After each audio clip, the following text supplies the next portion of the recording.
The alien ship appeared in Earth's sky without warning. It was massive, larger than any human city, and it hung above the clouds like a dark omen. People around the world stopped what they were doing and stared upward. They had always wondered if aliens existed. Now they had their answer, and it terrified them. Inside the United Earth Defense Headquarters, Admiral Choi Daehan watched the screens with cold eyes. He had spent 40 years preparing for this moment, though he had hoped it would never come. The alien vessel broadcast a message in perfect English, along with every other human language. The voice was cold and mechanical. "People of Earth," the message began, "you are now under the authority of the Galactic Council. You will surrender all military assets. You will provide us with your planet's resources. You will obey. Resistance will result in corrective action. You have 24 hours to comply."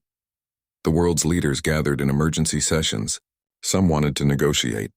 Others wanted to fight. But most felt helpless. How could humanity stand against beings who could cross the stars? Admiral Choi knew better. He walked through the underground corridors of the lunar base, his boots echoing in the silence.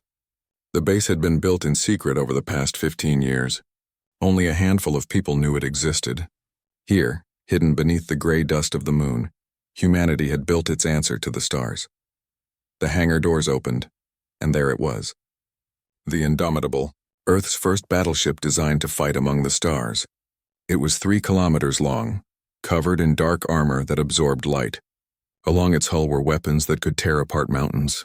Inside was technology that shouldn't exist yet, reverse-engineered from a crashed alien probe found in the Arctic 20 years ago. Captain Han Ji-woo stood on the bridge, studying the readouts. He was a tall man with tired eyes and silver streaks in his black hair. He had commanded ships during the Mars Rebellion, when the colonies fought for independence. That war had been brutal, and it had taught him that survival required both strength and cunning. "Status report," Ji-woo said calmly. Chief Engineer Park Mina looked up from her console. She was younger than the captain, but her mind was sharper than anyone else on the ship. She had designed most of the Indomitable's systems herself. "All systems operational, Captain," she said. "The quantum drive is ready. Shields are at full power. Weapons are charged and waiting." Lieutenant Kim Hyeri sat at the weapons station, her fingers dancing over the controls. She was the youngest officer on the bridge, barely 30 years old.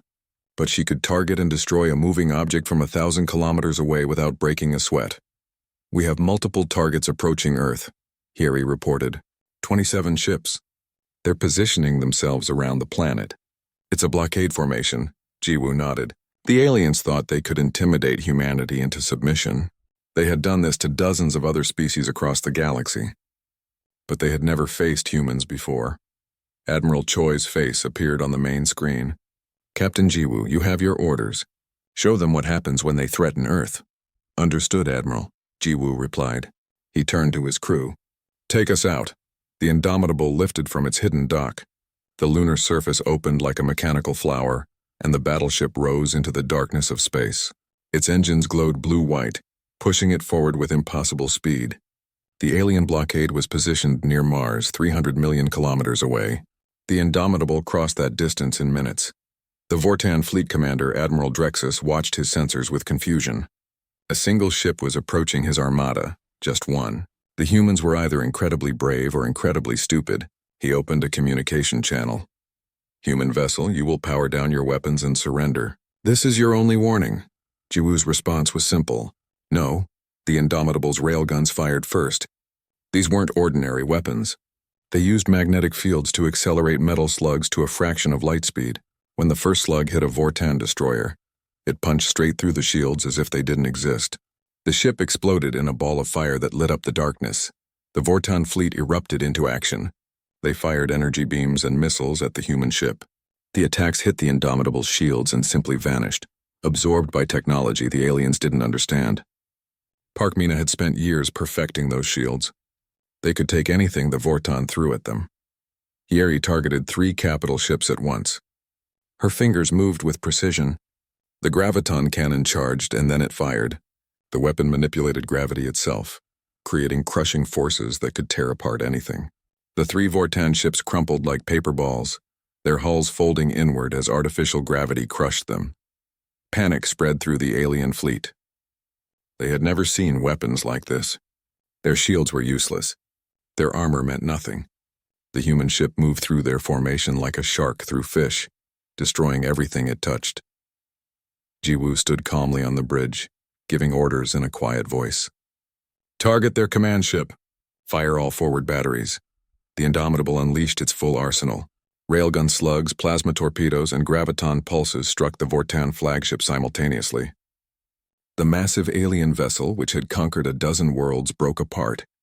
Escape pods scattered in every direction. In 12 minutes, the battle was over. 15 Vortan ships were destroyed. The remaining 12 fled, jumping to faster-than-light speeds to escape. The Indomitable didn't pursue them. It had made its point. On Earth, people watched the battle through cameras on the Indomitable. When the last alien ship vanished, cities around the world erupted in celebration. Humanity had faced the monsters from the stars and won. But Jiwoo didn't celebrate. He knew this was just the beginning. The Galactic Council would hear about this defeat. They would learn that humanity was not some primitive species to be pushed around. And they would come back, probably with more ships and more weapons. Park Mina approached him as the crew celebrated around them. We did it, Captain. We actually did it. We won one battle, Jiwoo said quietly. The war hasn't even started yet. He was right. Across the galaxy, on a station hidden in the Andara Nebula, the Galactic Council received the news of the Vortan defeat. 7 alien empires that had ruled the stars for thousands of years suddenly faced a new reality. Humanity, the species they had dismissed as too primitive to matter, had just destroyed their fleet. The Council's emergency session lasted hours. Some wanted immediate revenge. Others called for caution. But all of them agreed on one thing. Earth had to be dealt with one way or another. War Master Torvin of the Krell hegemony slammed his fist on the table. We cannot let this stand. They must be crushed. But Empress Velika of the Sarnath Dominion looked thoughtful. Perhaps, she said slowly, we have underestimated them. Perhaps we should learn more before we act. The debate continued, but the decision was already made. The Council would respond to Earth's defiance. They would send diplomats first, to see if humanity could be reasoned with. And if diplomacy failed, they would send an armada so large that even Earth's mysterious new battleship couldn't stand against it. Back on the Indomitable, Jiwoo stared at the stars and wondered what came next. His ship had saved Earth today, but tomorrow would bring new challenges. The galaxy was vast, and humanity had just announced its presence with fire and fury. The question was, would the other species of the galaxy accept humanity as equals, or would they try to destroy this upstart race before it became too powerful? Jiwoo suspected he would find out soon enough. News of Earth's victory spread across the galaxy like wildfire. On 1,000 worlds, people whispered about the impossible battle. A single human ship had destroyed half of a Vortan fleet and sent the rest running. The story grew with each retelling, and humanity's name became known to every species under distant suns. The Galactic Council met in emergency session. Their meeting chamber was a massive sphere floating in space, surrounded by defensive satellites and patrol ships. Inside, representatives from 7 empires gathered around a holographic display, showing the battle footage again and again. War Master Torvin, a massive creature covered in thick scales, roared his anger. This is unacceptable. The Krell hegemony demands action. We must send our full fleet and erase this human planet from existence. Empress Velika watched the footage with calculating eyes. She was tall and elegant, with pale blue skin and features that seemed almost human. That would be unwise, War Master. Look at their weapons. Look at their shields. They have technology we don't understand. Charging in blindly will only result in more losses. Then what do you suggest? Torvin growled. That we do nothing while these primitives make fools of us? I suggest, Velika said calmly, that we learn more about them. Send diplomats. Open communication. Discover their weaknesses. Then, if necessary, we strike with precision rather than brute force. The Council debated for hours, but eventually agreed. They would send an invitation to Earth, asking them to send a representative to discuss peace terms. It was a trap, of course. They hoped to learn about humanity's capabilities while appearing peaceful, but it was better than another military disaster. On Earth, Admiral Choi received the invitation with suspicion. He called together his best people to discuss the response. Captain Jiwoo stood in the conference room along with Park Mina and several other officers. They want to talk, Choi said. but I don't trust them. This could be an ambush. It probably is, Jiwoo agreed. But we can't hide forever. Eventually, we need to establish contact with the rest of the galaxy. That's why we're sending Ambassador Lee Sunmi, Choi said. She's our best diplomat, and she's also trained in combat. She knows how to handle herself. Lee Sunmi entered the room. She was in her late 30s with sharp eyes that missed nothing. She had spent years studying alien cultures from the limited information Earth had gathered. She spoke 6 languages fluently and could read people like books. I'm ready, Admiral, she said confidently, but I'll need proper security. You'll have the best, Choi replied. The Indomitable will escort you to the council station. Captain Jiwoo will make sure nothing happens to you. 2 days later, the Indomitable left Earth with Ambassador Lee aboard. The journey to the Andara Nebula would take several days even with the quantum drive. Jiwoo used the time to drill his crew, making sure everyone was ready for anything. Lee spent her time studying everything they knew about the council species. She memorized their customs, their power structures, their weaknesses. She knew this mission might determine humanity's future. On the 3rd day of the journey, the ship's sensors detected a distress signal. Hyeri brought it up on the main screen. Captain, we're receiving an SOS from a colony in the Theta sector. They're under attack, Jiwoo frowned. Who's attacking them? According to the signal, it's a Krell raid fleet, Hyeri said. They're hitting a Sarnath colony. Civilian population. The locals have no military defenses. Park Mina looked at the captain. That's not our problem, is it? We have orders to escort the ambassador. But Jiwoo was already making calculations. He looked at Ambassador Lee. What do you think? Lee didn't hesitate. If we ignore this, the council will say we only care about ourselves. If we help, we show that humanity stands for something more than just survival. We show we have principles, Jiwoo nodded. Helm set course for Theta sector. Maximum speed. The Indomitable changed direction, rushing toward the distress signal. They arrived to find chaos. 5 Krell warships surrounded the colony, firing on the planet's surface. Orbital stations burned. Escape ships tried to flee, but the Krell shot them down without mercy. This is Captain Jiwoo of the Earthship Indomitable. He broadcast on all frequencies. You will cease your attack and withdraw immediately. The Krell commander laughed. Or what, human? You are 1 ship. We are 5. Leave now or be destroyed. Jiwoo's response was to open fire. The railguns spoke first, their slugs tearing through the nearest Krell ship's engines. The vessel spun out of control, venting atmosphere. The other Krell ships turned to face this new threat. But they were not prepared for what came next. The Indomitable moved like a dancer, weaving between their shots while returning fire with devastating accuracy. Hyeri targeted their weapon systems with surgical precision, disabling rather than destroying when possible. The battle lasted 8 minutes.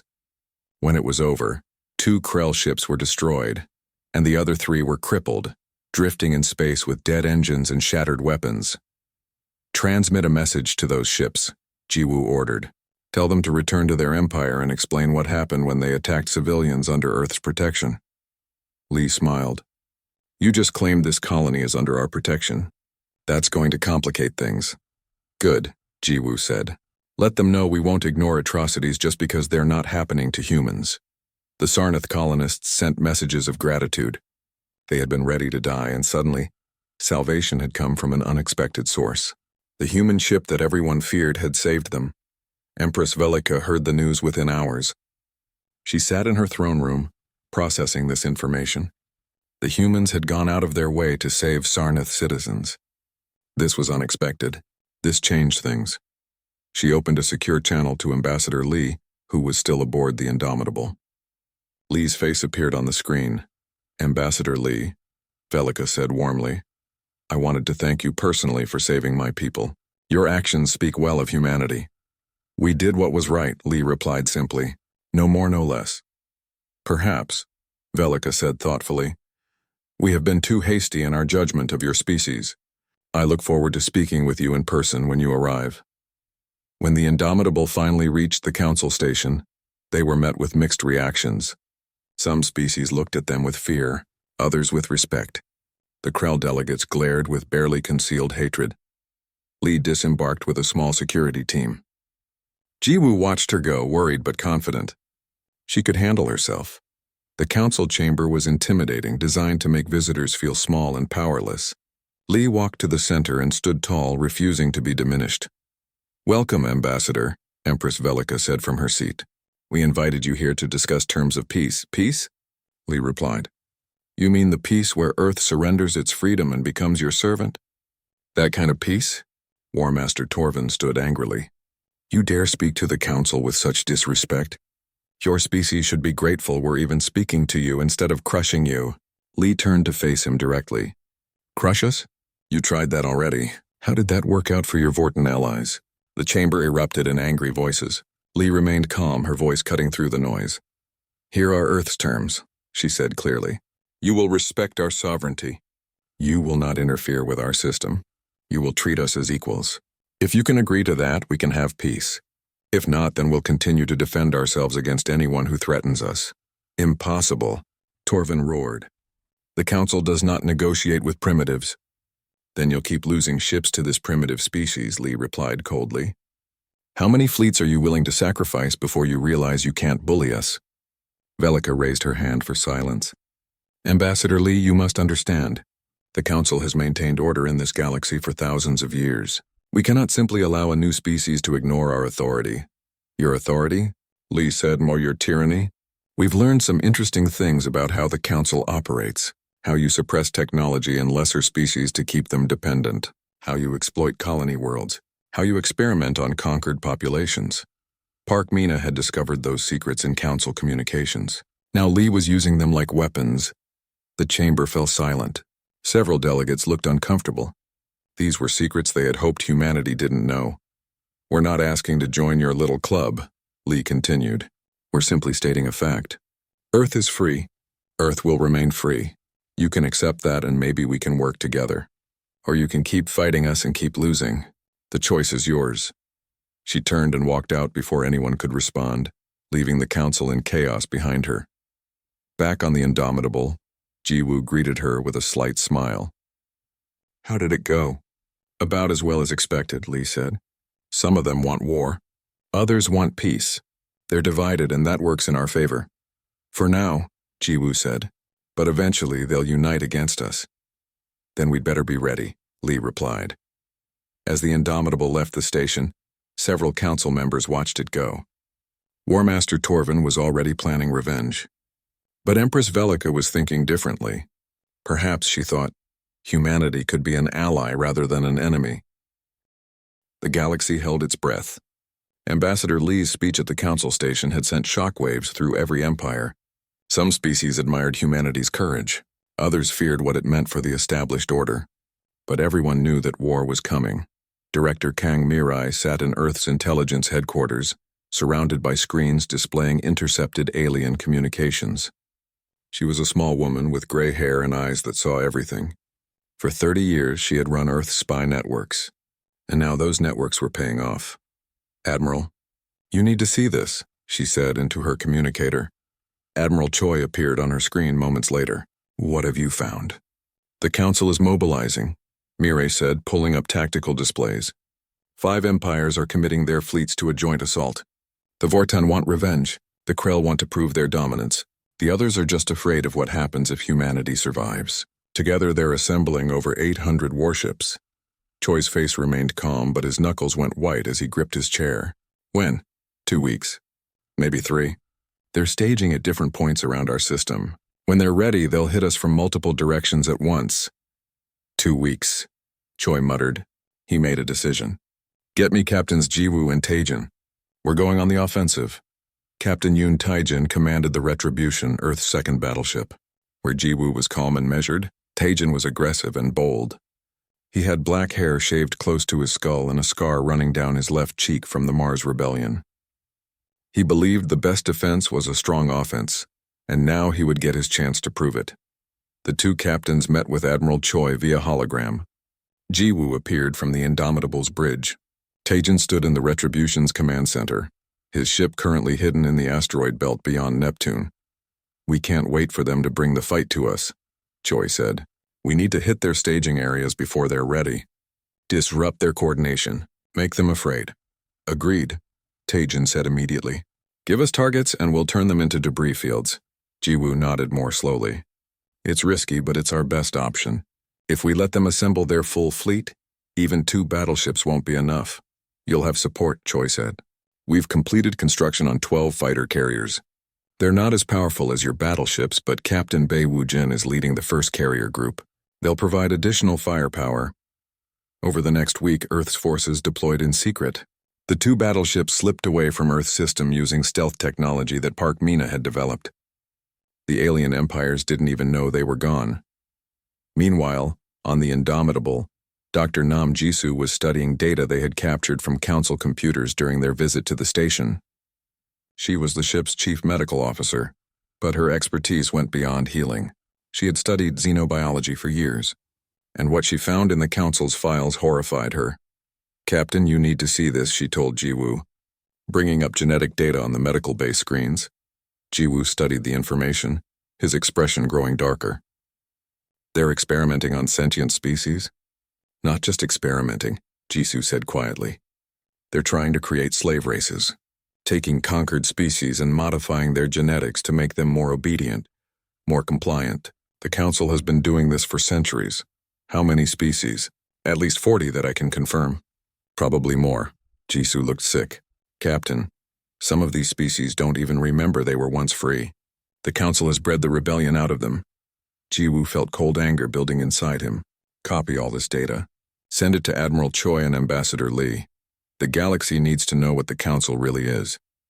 The Indomitable's first target was a Krell staging area near the Helion Gate, a natural phenomenon that allowed faster travel between sectors. War Master Torvin himself was overseeing the assembly of his fleet there. 150 Krell warships filled the space around the gate, preparing for the assault on Earth. Lieutenant Hyeri studied the tactical display, calculating firing solutions. That's a lot of ships, Captain. Yes, Jiwoo said calmly. But they're not expecting us. And they're bunched together, which makes them vulnerable. Park Mina had worked with Hyeri to develop new tactics specifically for fighting larger fleets. The key was to move fast, hit hard, and never stay in one place long enough for the enemy to coordinate their fire. The Indomitable emerged from faster-than-light travel directly inside the Krell formation. The aliens had seconds to react, and seconds were not enough. The graviton cannon fired first, targeting the densest cluster of ships. 4 Krell destroyers crumpled instantly, crushed by impossible forces. The railguns fired next, their shots tearing through hulls like paper. Plasma torpedoes streaked across space, each one guided by AI that could predict enemy movements. The Krell fleet erupted into chaos. Their ships collided with each other as they tried to bring weapons to bear on the human battleship. But the Indomitable was already moving, its quantum drive allowing it to jump short distances almost instantly. It appeared behind a Krell cruiser and fired point blank. The cruiser exploded. Then the Indomitable vanished again, reappearing near a different group of ships. War Master Torvin screamed orders from his flagship, but his fleet couldn't coordinate. The human ship was too fast, too unpredictable. Every time his ships thought they had it targeted, it vanished and appeared somewhere else. Hyeri worked her console with intense focus. Each shot counted. Each target was chosen for maximum disruption. She wasn't just destroying ships. She was destroying the Krell fleet's ability to function as a coordinated force. Their flagship is trying to retreat, she reported. Don't let it, Jiwoo said coldly. The Indomitable pursued Torvin's flagship through the debris field. The Krell ship was large and powerful, but it was also slow. The battleship caught up easily and unleashed everything it had. Torvin had time for one last thought before his ship broke in half. He had underestimated the humans. He had thought them weak. He had been wrong. The battle lasted 40 minutes. When it was over, 75 Krell ships were destroyed or crippled. The remaining vessels scattered in every direction, fleeing in panic. The Helion Gate staging area, which was supposed to be the launching point for an assault on Earth, was now a graveyard. Meanwhile, on the other side of the galaxy, the Retribution was conducting its own assault. Captain Taijin had found a Vortan supply depot that was providing fuel and ammunition to the assembling fleets. He attacked with fury. Unlike Jiwoo's surgical precision, Taijin fought with overwhelming aggression. The Retribution charged straight into the depot's defenses, shields absorbing hits while its weapons carved through the enemy.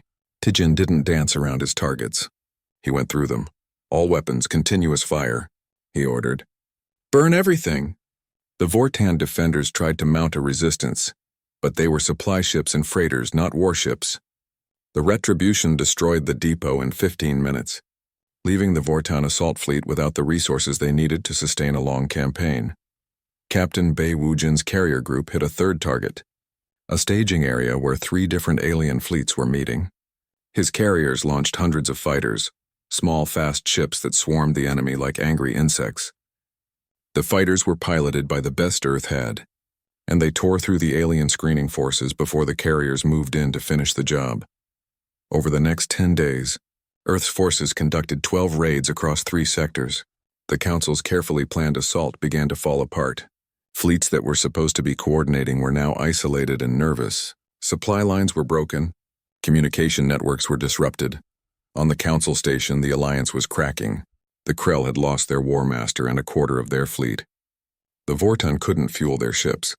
The other empires were questioning whether this war was worth the cost. Empress Velika called an emergency session. "This is madness," she said.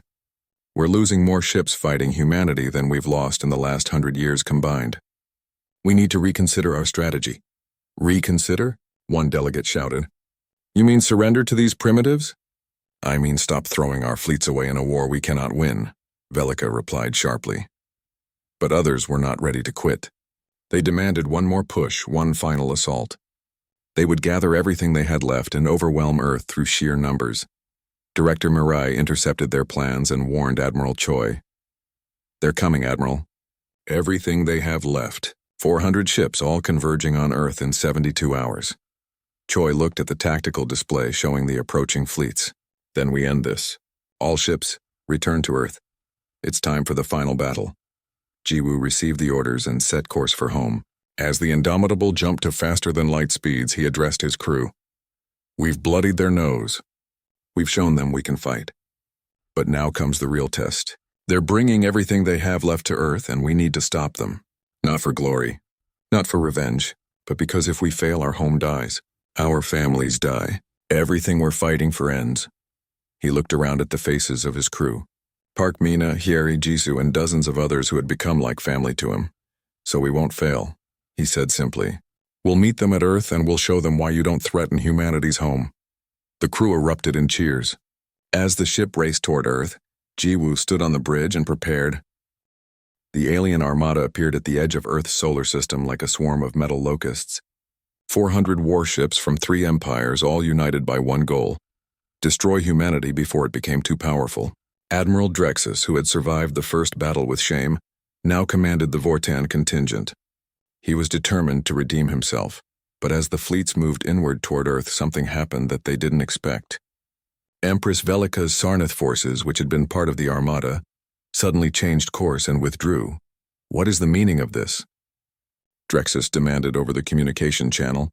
Velika's face appeared on his screen. She looked calm and resolved. "I have consulted with my advisors and reviewed all available data. The Sarnath Dominion is withdrawing from this conflict. We will not participate in the destruction of Earth. You're abandoning us?" Drexus was furious. "We had an agreement." "An agreement based on the assumption that humanity was a threat to the galaxy," Velika replied. "But they saved my people when the Krell attacked that colony. They showed honor when they could have shown indifference. I will not make war on a species that has done nothing to harm the Sarnath." She cut the communication and her fleet jumped away. Just like that, the attacking force lost 80 ships. The news rippled through the remaining armada. If the Sarnath were withdrawing, maybe they knew something the others didn't. Maybe this war was a mistake. Princess Lyra of the Xanthi Collective watched the Sarnath departure from her own command ship. She was young for a royal commander, barely 30 cycles old by her species counting. She had never agreed with this war, but her father, the Emperor, had ordered the Xanthi fleet to join. Now she made a decision that would change everything. She opened a secure channel to Ambassador Lee, who was on Earth coordinating humanity's defense. "Ambassador Lee," Lyra said, "I am reaching out against my father's orders. The Xanthi Collective does not wish to be your enemy. Many of my people believe this war is wrong." Lee appeared on the screen, looking tired but alert. "Then why are your ships coming to attack us, Princess?" Because my father fears what will happen if humanity survives, Lyra admitted. He fears change. He fears losing the power the Council has given us. But I see things differently. I see a species fighting for its freedom, just as my ancestors fought long ago. What are you proposing? Give me proof, Lyra said. Proof of the Council's crimes that Dr. Nam discovered. If I can show my father and our parliament what the Council truly is, I can convince them to withdraw. Lee made a quick decision. Sending the data now? But Princess, if this is a trick— It's not, Lyra interrupted. I give you my word as a daughter of the Xanthi royal line. I want peace, not war. The data transfer completed. Lyra reviewed the files with growing horror. The genetic experiments, the slave races, the suppression of technology, everything the Council had done in the name of order. She immediately transmitted everything to the Xanthi homeworld. The response was swift. Within hours, the Xanthi Parliament held an emergency session.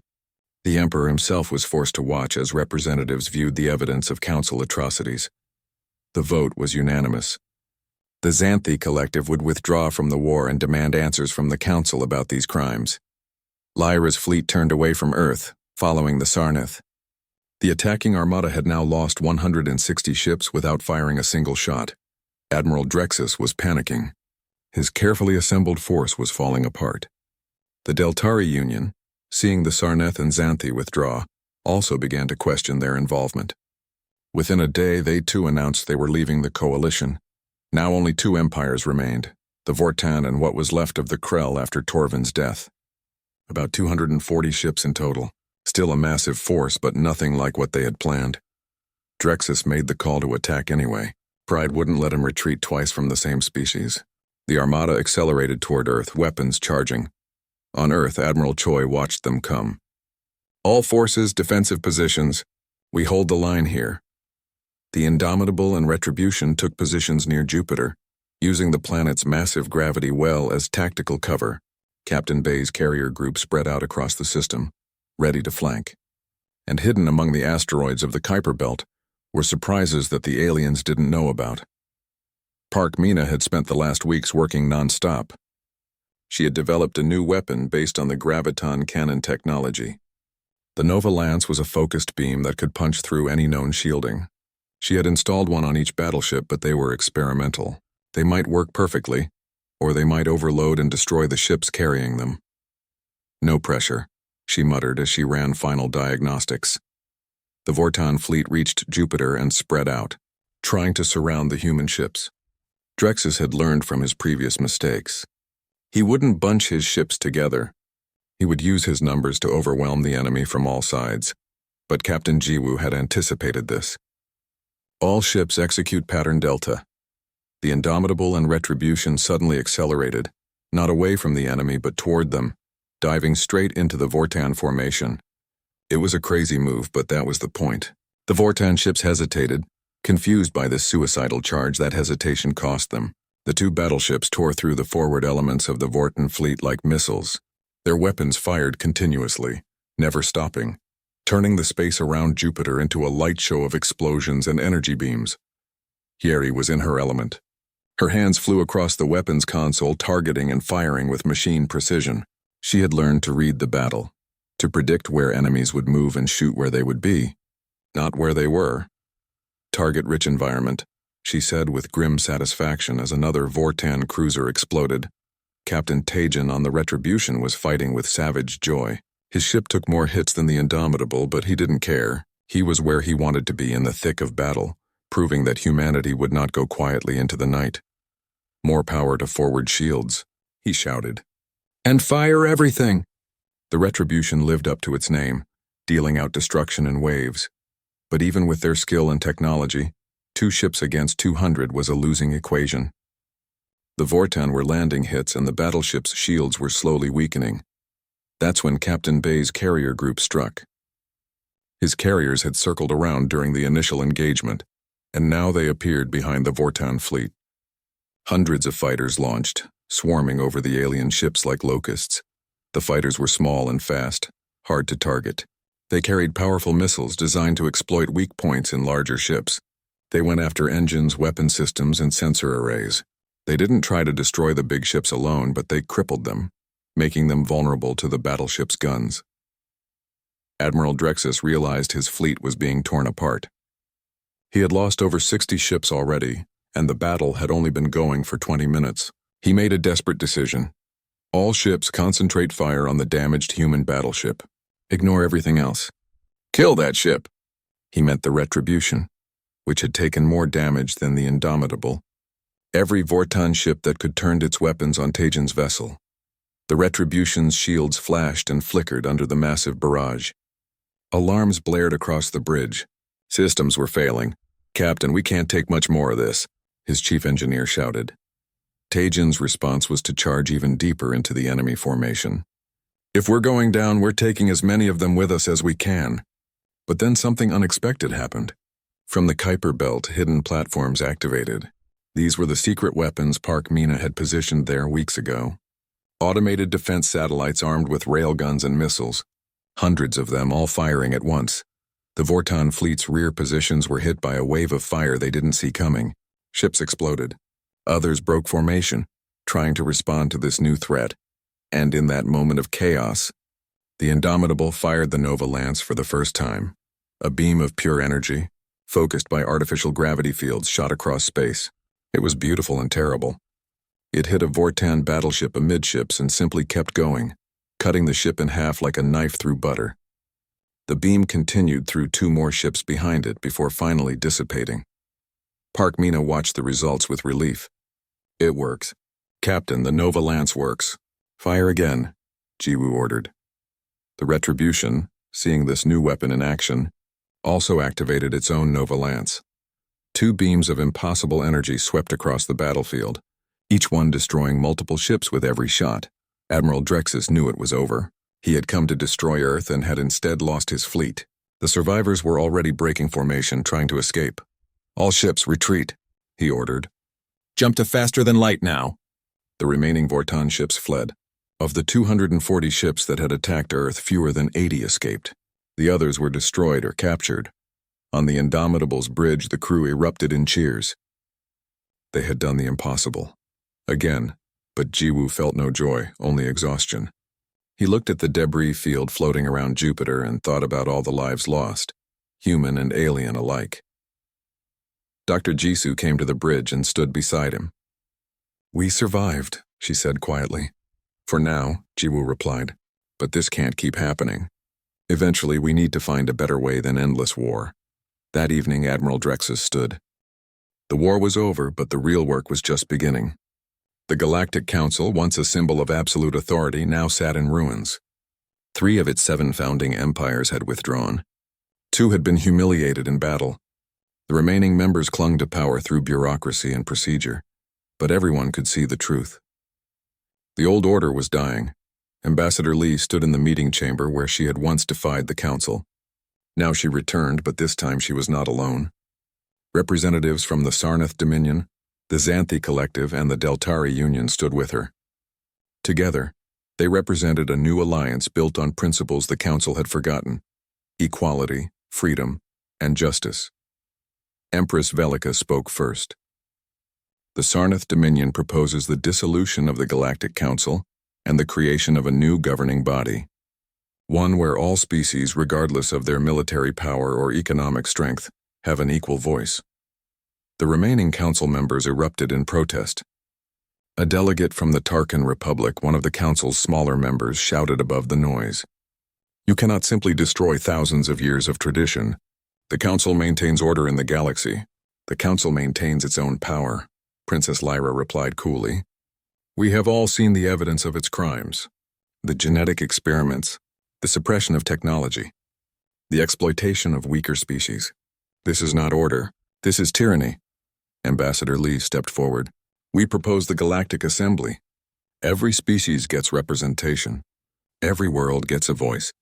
Decisions are made democratically, not by the strongest imposing their will on the weak. And who will enforce these decisions? The Tarkan delegate demanded. Without military force, your assembly will be meaningless. There will be military force, Lee said. But it will serve the assembly, not individual empires. A combined defense force drawn from all member species, dedicated to protecting everyone, not conquering them. The debate raged for hours, but the outcome was inevitable. The old council simply didn't have the power to resist anymore. The Sarnath, Xanthi, and Deltari were united with humanity. The Vortan and Krell were too weakened to fight back. The smaller council members had to choose, adapt or become irrelevant. One by one, they chose to adapt. Back on Earth, Admiral Choi stood in a military ceremony, honoring the crews of the Indomitable and Retribution. But his mind was elsewhere. He was thinking about the future. After the ceremony, he met privately with Captain Jiwoo in his office overlooking the Pacific Ocean. The view was beautiful, peaceful, so different from the battles they had fought. "They want you to command the new Assembly Defense Force," Choi said. "First commander of the combined fleet. You'd be the most powerful military officer in the galaxy." Jiwoo looked out at the ocean for a long moment before responding. "I'm honored, Admiral, but I have to decline." Choi raised an eyebrow. "You're turning down the position everyone wants?" "I'm a soldier, not a politician," Jiwoo said. "The Defense Force needs someone who can navigate the politics of 100 different species. Someone who can build alliances and keep the peace. That's not me. Then what will you do?" Jiwoo smiled slightly. "The galaxy is vast, Admiral. Bigger than anyone really knows. Beyond the charted space, beyond the Council's territory, there are mysteries waiting to be discovered. The Indomitable was built for exploration as much as combat. I want to take her out there and see what we find." Choi nodded slowly. "Exploration. After everything we've been through, that's what you choose?" "We fought for humanity's freedom," Jiwoo said. "Now I want to use that freedom. I want to see what's out there. And maybe along the way we'll find other species like us, struggling under empires like the Council. We could help them." The Admiral smiled. "You have my blessing, Captain, and my gratitude. Without you, Earth wouldn't exist." Meanwhile, Park Mina was receiving her own recognition. The Galactic Assembly, even before it was officially formed, awarded her its highest scientific honor. She stood on a stage with representatives from dozens of species, accepting a medal for her contributions to technology and peace. But the honor that meant most to her came afterward. The Xanthi presented her with a data crystal containing all their advanced scientific knowledge. The Sarnath did the same. Even the Vortan, humbled by defeat, offered to share their research. "We have kept knowledge locked away for too long," Empress Velika said during the presentation.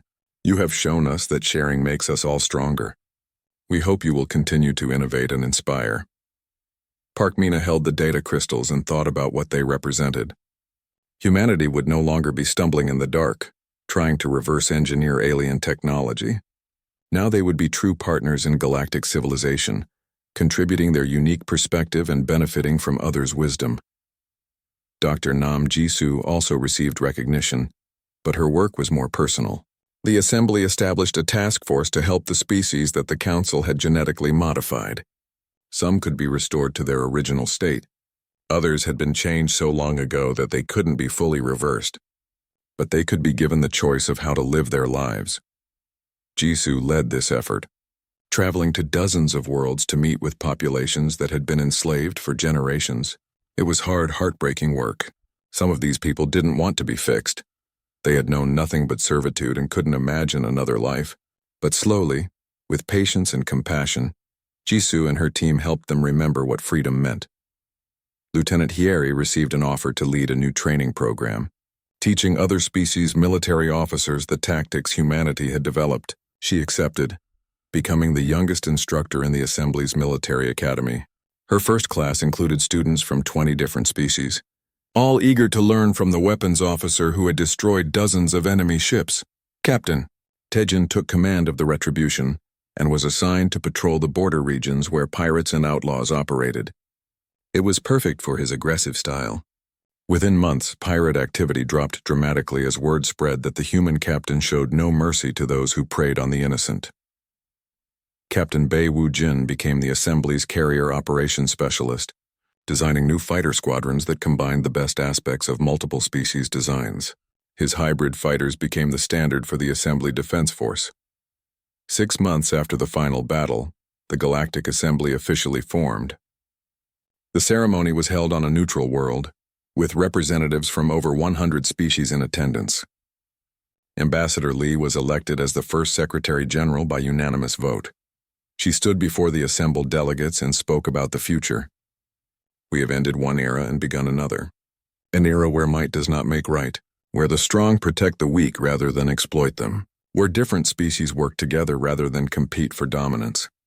The Assembly's first act was to outlaw genetic modification of sentient species without consent.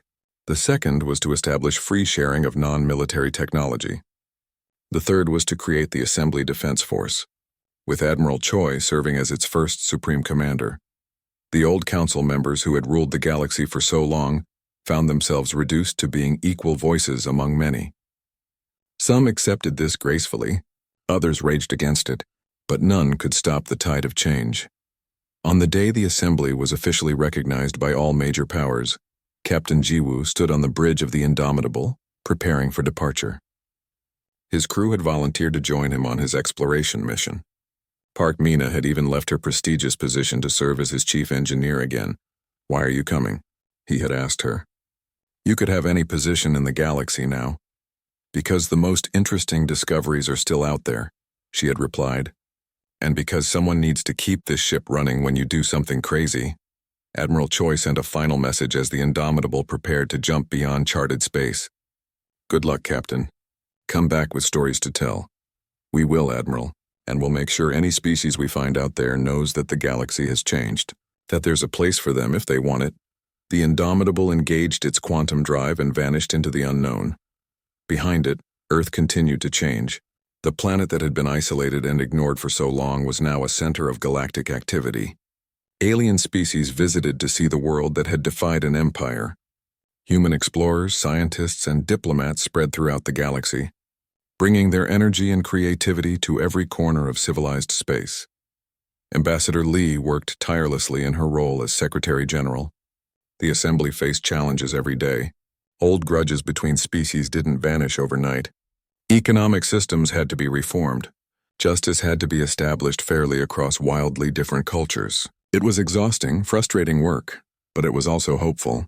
For the first time in millennia, the galaxy was changing for the better.